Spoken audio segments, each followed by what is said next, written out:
حضور نبی کریم صلی اللہ علیہ وسلم کی مکمل مبارک سیرت کے ایک آثار بس پیش کروں گا۔ سامعین محترم، حضور نبی کریم صلی اللہ علیہ وسلم کے لیے کیا یہ کم فخر کی بات ہے کہ نبی کریم صلی اللہ علیہ وسلم کی ذات تو بعد تقریب کائنات ہے۔ اللہ تعالیٰ حدیث قدسی میں ارشاد فرماتے ہیں کہ لولاک لما خلقت الجن لولاک لما خلقت الافلاک، اے میرے محبوب اگر تم نہ ہوتے تو میں جنت کو پیدا نہ کرتا، اگر تم نہ ہوتے تو میں جہنم کو پیدا نہ کرتا۔ مگر اللہ تعالیٰ خود ارشاد فرماتے ہیں کہ لولاک لما خلقت الافلاک، اے میرے محبوب اگر تم نہ ہوتے تو میں جہاں کی ہستی کو وجود نہ بخشتا۔ اس لیے مجھے کہنے دیجئے، اگر آقا نہ ہوتے بلبل کا ترنم نہ ہوتا، آقا نہ ہوتے کلیوں کا تبسم نہ ہوتا، آقا نہ ہوتے لوح قلم نہ ہوتا، آقا نہ ہوتے کعبہ حرم نہ ہوتا، آقا نہ ہوتے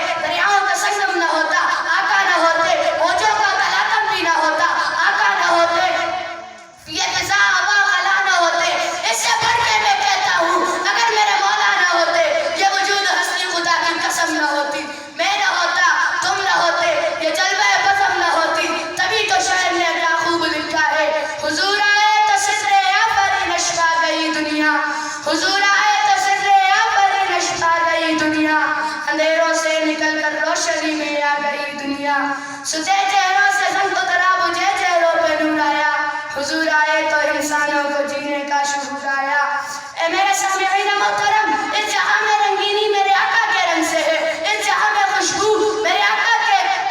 مہک سے ہے، اس جہاں میں تانا بانا میرے آقا کے کامر ہود منت ہے، اس سمندر میں طغیانی میرے آقا کے صدقے سے ہے، شمس و قمر میں تابانی میرے آقا کے دم سے ہے، یزید و دعوت کی کہانی میرے آقا کے دم قدم سے ہے۔ میں شعر پر اپنی تقریر کا اختتام کرنا چاہتا ہوں۔ محمد کی غلامی دین حق کی شرط اول ہے، محمد کی غلامی دین حق کی شرط اول ہے، اگر ہو اس میں کچھ خامی تو سب کچھ نامکمل ہے۔ وآخر دعوانا ان الحمدللہ رب العالمین۔